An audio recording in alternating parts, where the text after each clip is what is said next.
सभी दोस्तों राम राम। तो आज की क्लास में आप सभी का स्वागत है।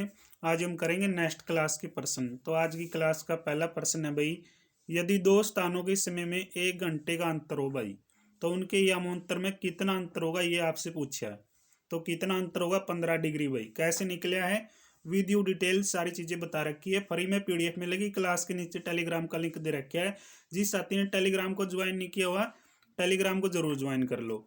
तो आज की क्लास का नेक्स्ट प्रश्न है भाई, तो अफगानिस्तान की राजधानी पूछी भाई। ठीक है ना, देश की राजधानी, राज्य राजधानी, ये सारी चीजें आप याद करते रहा करो, क्योंकि बहुत बार ऐसे प्रश्न हैं जो रिपीट होते हैं। ठीक है ना। तो नेक्स्ट प्रश्न है भाई, अफगानिस्तान की राजधानी है, तो आपने बताना पड़ेगा क्या है भाई अफगानिस्तान की राजधानी। तो भाई काबुल अफगानिस्तान की राजधानी है। ठीक है ना। अगला प्रश्न देखेंगे। अगला प्रश्न है भाई, तो जेरूसलम किसकी राजधानी है भाई। ठीक है ना, जो राजधानी है वो भी पूछ लेते हैं कि कौन सा देश की है। तो जेरूसलम किस की राजधानी है बताइयो। तो भाई सही जवाब क्या बनेगा? इजराइल। ठीक है ना, इजराइल की राजधानी भाई, ठीक है ना, जेरूसलम है। नेक्स्ट प्रश्न है भाई, तो युआन किस देश की मुद्रा है। ठीक है ना, मुद्रा भी पूछी जाती है पेपरों में। तो युआन किस देश की मुद्रा है भाई? जैसे अपनी, ठीक है ना, जो करेंसी है वो क्या रुपया है। ठीक है ना, अमेरिका की क्या है? डॉलर है भाई। समझ गए ना। ऐसे ही युआन भी मुद्रा है। ठीक है ना भाई। कौन से देश की है? जापान की, चीन की, कोरिया की, सऊदी अरबिया की। तो सही जवाब क्या बनेगा आप लोगों का? सही जवाब आएगा भाई युआन मुद्रा है भाई। ठीक है ना, जो करेंसी है वो किसकी है? चीन की है भाई। कर लोगे याद। जापान की मुद्रा क्या है? येन भाई। कोरिया की मुद्रा देख लेना, जो दक्षिणी कोरिया है, योन भाई। ठीक है ना। सऊदी अरेबिया की मुद्रा सऊदी, तो सऊदी रियाल भाई। ठीक है ना, सारी याद कर लो। ठीक है ना, बहुत बढ़िया प्रश्न है ये। ईरान की मुद्रा पूछी भाई, ईरान की मुद्रा बता दो फिर। ठीक है ना, ईरान की मुद्रा नेक्स्ट प्रश्न में, दिनार, यूरो, ठीक है, या फिर जो ईरानियन रियाल या टका। तो सही जवाब क्या आएगा? ईरानियन जो रियाल है भाई वो क्या आ जाएगा? ईरान की मुद्रा है। कौन सा देश की मुद्रा है भाई? ईरानियन रियाल, ईरान की। ठीक है ना, नाम में उत्तर है भाई। ठीक है ना, नाम है जो आप देख पा रहे हैं, ईरानियन। ठीक है ना, ईरान की मुद्रा भाई। ठीक है, ये पीछे रियाल लिख दिया। समझ गए भाई। कर लियो याद, बहुत बढ़िया प्रश्न नहीं है सारे। कदे सोचो एक भी प्रश्न आपके एग्जाम से बाहर नहीं गया। नीचे लिख रहा है क्या, कौन से पेपर में कौन सा प्रश्न आया, किस टॉपिक से आया। जो भी पीडीएफ मेरे पास है बिल्कुल टॉपिक वाइज है भाई, सारे सब्जेक्ट हैं। ठीक है ना, जो आपके पेपरों के अंदर पूछे गए प्रश्न है, एमसीक्यू सीरीज है ये। चाहे इंडिया जी की बात हो, हिंदी की बात हो, इंग्लिश की बात हो, साइंस की बात हो। ठीक है ना, हमने हरियाणा जी की कंप्लीट पीडीएफ आपको दे दी है, ऐसी पीडीएफ भाई। ठीक है ना, टॉपिक वाइज आप पीछे प्ले लिस्ट में जाके क्लासेस देख सको, सीक्वेंस में क्लासेस देख लो, एक भी क्लास ना छोड़ो। अगर आप न्यूज सिटी की तैयारी कर रहे हैं ना, तो सारी क्लास आपने देखनी पड़ेगी, बढ़िया स्कोर बनाना है। तो अगर आपने 40-50 का नंबर, जो आपका नंबर का स्कोर है भाई कि मेरा 40 नंबर आएगा, क्वालिफाई हो जाए, तो भाई तारा बिना पढ़े भी काम चल जाएगा। लेकिन अगर आपने 70, 65, 75 का स्कोर बनाना है, नौकरी की आस करनी है, तो भाई कंटिन्यू आपको हर पर्सन को महत्व देना पड़ेगा, अपनी तैयारी को रूटीन में रखना पड़ेगा, हर सब्जेक्ट को पढ़ना पड़ेगा, चाहे हिंदी हो भाई, चाहे रीजनिंग हो, कुछ भी हो।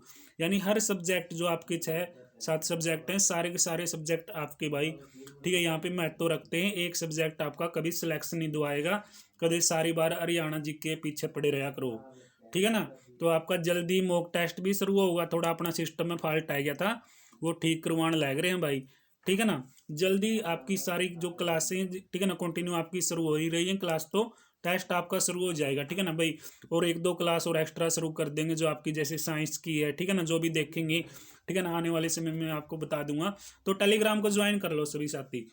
तो देखो भाई, अगला प्रश्न है, कौन से देश से जो क्या भाई जो भूमध्य सागर, ठीक है ना, कौन से देश से भूमध्य सागर तट को स्पर्श नहीं करते। कौन से देश से भूमध्य सागर जो तट है भाई उसको स्पर्श नहीं करते हैं, बताओ। ठीक है ना, 4 ऑप्शन है आपके सामने। ग्रीस, देख लो भाई, ग्रीस से ये, सॉरी भाई, ठीक है ना, दोबारा देखो प्रश्न को। दे निम्न में से कौन से देश, यानी कौन से देश ऐसे हैं भाई जो भूमध्य सागर तट को स्पर्श नहीं करते। ठीक है ना, प्रश्न को समझो। ठीक है भाई, ग्रुप डी के अंदर प्रश्न आ लिया, रट्टे से काम नहीं चलेगा। कभी सोचो भाई रट्टा मार लिया काम चल जाएगा। ठीक है ना, ये पहले वाला दौर नहीं है, पर्सन को समझना पड़ेगा। ठीक है ना, थोड़ा भी दिक्कत दे तो अच्छी तरीके से डिटेल में जाओ उसके बारे में। तो जर्मनी आपका उत्तर आ जाएगा। क्या आ जाएगा? जर्मनी उत्तर आ जाएगा। भूमध्य सागर तट को स्पर्श नहीं करते हैं भाई जर्मनी वाले देश, ठीक है ना। तो आप देख सकते हैं जर्मनी देश भाई, स्पेन, फ्रांस, ग्रीस, तुर्की, इटली, मिस्र, ठीक है, इजराइल, लेबनान तथा लीबिया सहित 21 देशों की सीमा क्या भूमध्य रेखा से लगती है, ठीक है। 21 देशों की सीमा लगती है भाई भूमध्य रेखा से। कौन कौन से देश हैं सारी चीज बता रखी है। अगला प्रश्न देखो भाई, 38वीं समांतर, बार बार जो समाचारों में आपने, ठीक है भाई, ये रेखा सुनी होगी। तो कौन से देशों के बीच ये लगती है, ठीक है, कौन से देशों के बीच है भाई, ये किसके बीच है? उत्तर कोरिया और दक्षिण कोरिया के बीच, ठीक है ना, बी ऑप्शन भाई। तो कमेंट बॉक्स में ये प्रश्न बताना, आपने कई बार पूछा मैंने आपसे, मैकमोहन रेखा किन देशों के बीच है भाई? मैकमोहन रेखा, ठीक है ना, बताइयो। एक बताइयो भाई रेड क्लिप रेखा, ठीक है ना, रेड क्लिप रेखा, कमेंट बॉक्स में बताइयो जवाब। अगला प्रश्न है भाई, सीरिया की राजधानी बता दो यार। तो सीरिया की राजधानी क्या आएगी? तो सीरिया की राजधानी आएगी भाई क्या? दमास्कस, ठीक है, या फिर दमिश्क, ठीक है, ये आपकी राजधानी आ जाएगी जो सीरिया का सबसे बड़ा नगर है। तो नॉर्वे देश की राजधानी पूछी भाई, नॉर्वे की राजधानी क्या है? ओस्लो है भाई, कर लोगे याद, ओस्लो, ठीक है ना। नॉर्वे देश की राजधानी क्या है? ओस्लो। और जो क्या भाई नाइजीरिया देश की राजधानी पूछे आपसे, तो बता दियो अबूजा, ठीक है। मोनाको भूमध्य सागरीय तट का एक छोटा सा देश है। बर्लिन जर्मनी की राजधानी है भाई, ठीक है ना। जो देश की राजधानी है, जो अपना देश के राज्य की राजधानी है, ठीक है ना, ये प्रश्न तो आपने छोड़ने को नहीं, ठीक है ना, पक्के याद कर लो। रीजनिंग में भी टॉपिक है ये आपका, ठीक है ना। जो प्रश्न है नहीं तब बेरा होगा जो बच्चे पढ़े हैं, तो भाई एक एक प्रश्न महत्व तो रखा है यहाँ पे। बाकू किस देश की राजधानी है? बाकू कौन सा देश की राजधानी भाई? बाकू है अजरबैजान देश की राजधानी, ठीक है, कर लोगे याद। ब्राजील की राजधानी बताइयो। तो ब्राजील की राजधानी क्या आएगी मेरे भाई? तो ब्राजील की राजधानी आएगी ब्रासिलिया, क्या आएगी? ब्रासिलिया, ठीक है। और ये ब्राजील की नई राजधानी 21 अप्रैल 1966 को बनाई गई थी, ठीक है। तारीख भी याद कर लो, कुछ नहीं बेरा यहाँ पे क्या पूछ लें, ठीक है ना। हरियाणा वाले हैं भाई, कुछ भी पूछ सकें, डिटेल में पढ़ना पड़ा है। स्टॉकहोम राजधानी किसकी है भाई? स्टॉकहोम, तो स्टॉकहोम राजधानी है भाई स्वीडन की। किसकी है प्यारे दोस्तों? स्वीडन की। कई बार, ठीक है ना, कई बार इन्हों कहते हैं सर आप थोड़ा धीमे पढ़ाओ। भाई मैं कितनी स्पीड करवाऊं बताओ यार, कितनी स्पीड में मेरी ओर तक करवाऊं बताओ, ठीक है ना, कितनी, ठीक है ना, 100 की स्पीड तक थोड़ा थोड़ा पढ़ा दूं, नू काम कौन चल रहा है, ठीक है ना। बोले पढ़ाने का तरीका तो बढ़िया है, लेकिन थोड़ा मैनेज करो, के मैनेज करके चलें यार, ठीक है ना। आपकी सारी बात शर्माता है, आपकी हर बात देखता हूँ मैं, ठीक है। जो मेरे को सुझाव देते हैं मैं भाई आपका हर सुझाव, ठीक है, शर्माते लेके चलता हूँ, आपकी हर बात मानता हूँ, ठीक है। जो भी आपकी राय है, ठीक है, सभ्य कमेंट के जरिए बताते रहा करो, ठीक है। तो वह महाद्वीप जिसकी भाई जनसंख्या जो वृद्धि दर है वो सर्वाधिक है, बताइए कौन सा महाद्वीप आवा है? तो आवा भाई अफ्रीका महाद्वीप, ठीक है ना। अफ्रीका की जनसंख्या पूछे भाई कितनी दोगुनी होने का अनुमान है, ठीक है ना, 2050 तक, सारी चीज बता रखी है। रेगिस्तान रहित महाद्वीप बता दो, यूरोप का महाद्वीप क्या रेगिस्तान से रहित है भाई? समझ गए रहे छोरे चित्तो। अगला प्रश्न है भाई, कंप्यूटर जी लाओ स्क्रीन पर पर्वत पठार एवं मरुस्थल से संबंधित प्रश्न कौन कौन से पेपर में लिए आपकी स्क्रीन पे। पहला प्रश्न ये रहा, एशिया, अफ्रीका, ऑस्ट्रेलिया, यूरोप, सहारा मरुस्थल किस महाद्वीप में यार? अफ्रीका महाद्वीप में। चार्ड झील इस मरुस्थल में स्थित है भाई, कर लोगे याद, अफ्रीका में है सहारा। जो आसान प्रश्न है। विश्व का सबसे बड़ा रेगिस्तान है रही, विश्व का सबसे बड़ा रेगिस्तान सहारा रेगिस्तान है जो अफ्रीका में है, ठीक है ना। ईब करे आपने याद है तो भूलो क्यों हो? कनेक्टर का पेपर में 2017 में प्रश्न है लिया,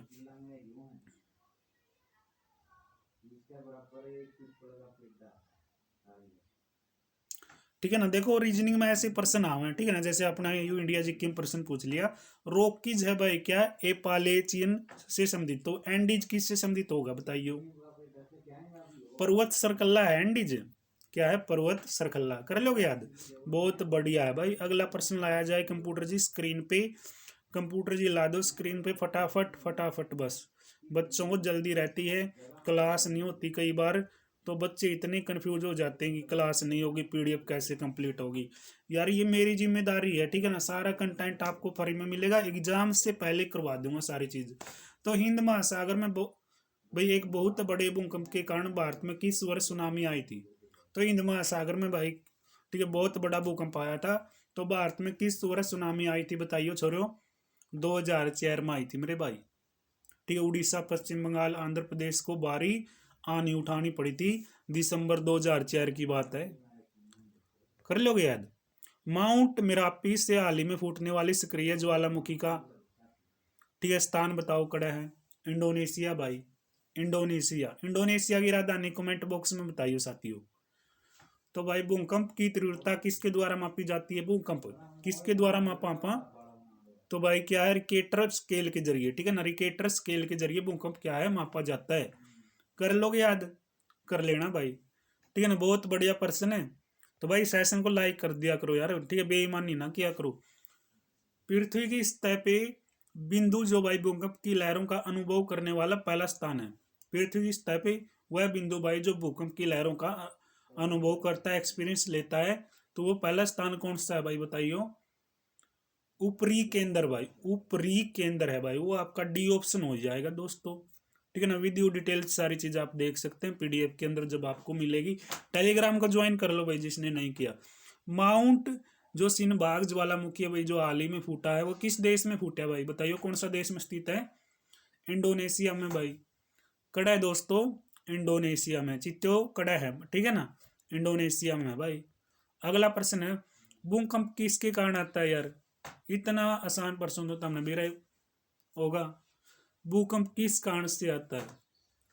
ठीक है ना, पृथ्वी का जो परिक्रमण कर रहे हैं, पृथ्वी का, ठीक है भाई, परिभ्रमण कर रहे हैं, सागरीय धाराएं हैं, या विर्तनिकता है भाई बताइयो के जवाब आओगा, ठीक है ना। इसका जवाब कमेंट बॉक्स में बताइए, 83 नंबर का जवाब कमेंट बॉक्स में बताना, जमा आसान है भाई, ठीक है। यू प्रश्न भी बहुत बार आपके पेपर में आया, अनेक पेपरों में पूछा गया है।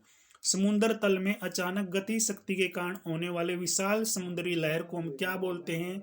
बताने का काम करें। 4 ऑप्शन दे रखे हैं, ठीक है भाई, ध्यान से आपने ऑप्शन को करेक्ट करना है, सही करना है भाई, ठीक है ना। ऑप्शन ऐसे दे रखे हैं, कई सीधे कह कहूंगे सुनामी, ठीक है, ए ऑप्शन सही है, कई यू ठीक कर दें, लेकिन नहीं आओगा मेरे भाई, ठीक है। क्या होगा? टू सुनामी आएगा, यानी भाई, ठीक है, स्पेलिंग देख लियो, TSUNAMI भाई, ठीक है, ये आपकी स्पेलिंग हो जाएगी, कर लोगे याद। सी ऑप्शन ने ध्यान से करियो भाई, प्रश्न बहुत बार टपका है पेपर में। अगला प्रश्न लाया जाए कंप्यूटर जी, अगला प्रश्न कंप्यूटर ने ला दिया, तो बताओ यार, ठीक है ना, कंप्यूटर ने प्रश्न लाया स्क्रीन पे। तो दुनिया की सबसे बड़ी खारे पानी की झील भाई, ठीक है ना, दुनिया की सबसे बड़ी खारे पानी की झील कौन सी है? चिल्का झील, कैस्पियन सागर, विक्टोरिया झील, या भाई मिशिगन? तो बताओ, दुनिया की सबसे बड़ी खारे पानी की झील पूछी इसने, ठीक है ना, पेपर वाला के बरा के पूछ ले, ठीक है, मीठा पानी पूछा करे है, खारा पानी की पूछा करे, बताओ। सीईटी का पेपर में लिया नहीं 2024 में, जो सीईटी मेंस के एग्जाम हुई।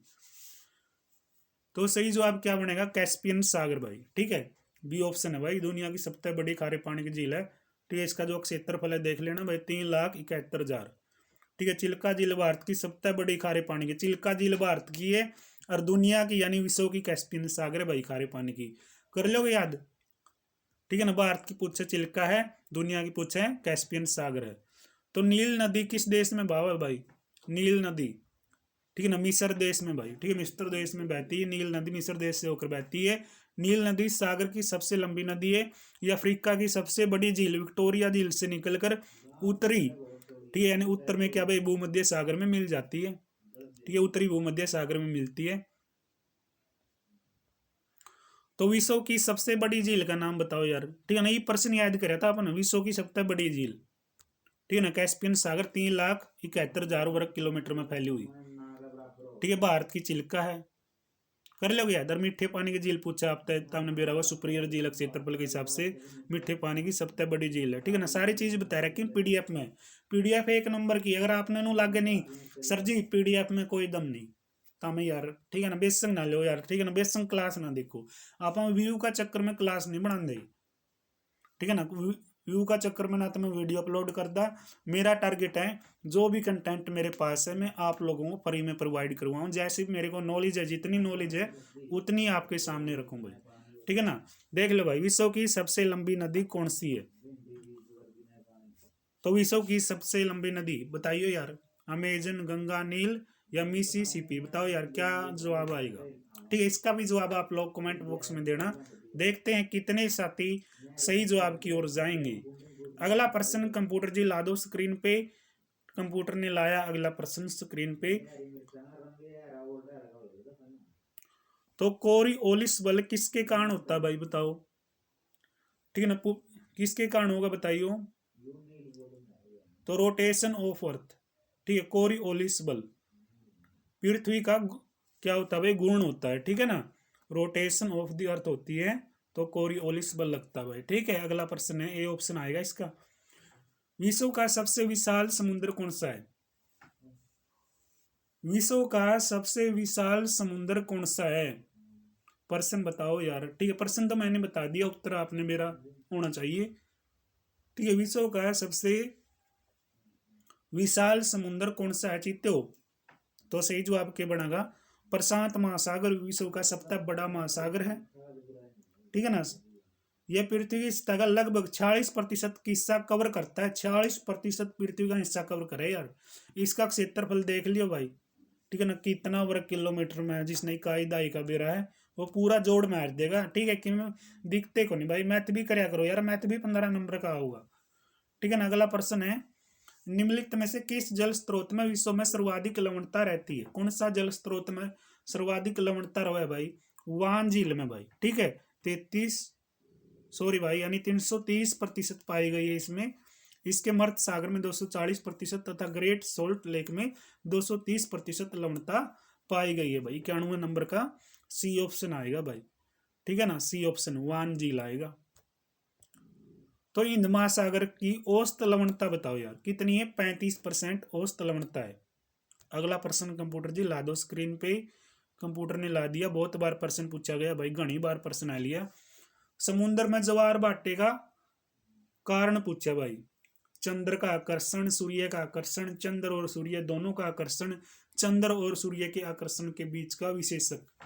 तो सही जवाब क्या बनेगा? हरियाणा पुलिस कांस्टेबल 2016 के एग्जाम में पूछा गया प्रश्न है, ज्वार भाटा कब आता है यार, ठीक है ना। सागरीय जल के अंदर उठने और गिरने को ज्वार भाटा कहते हैं। जो सागरीय जल होता है, जल की जो लहरें हैं कभी उठती हैं कभी गिरती हैं, समझ गए। चंद्र और सूर्य दोनों का आकर्षण होता है ना, तब क्या है, ज्वार भाटे का कारण बनता है। सी ऑप्शन सही। तो आज की क्लास के अपने इतने ही प्रश्न, मिलते हैं नेक्स्ट क्लास में। तब तक दोस्तों जय हिंद जय भारत। देखते रहिए चाणक्य नीति अनिल सर को।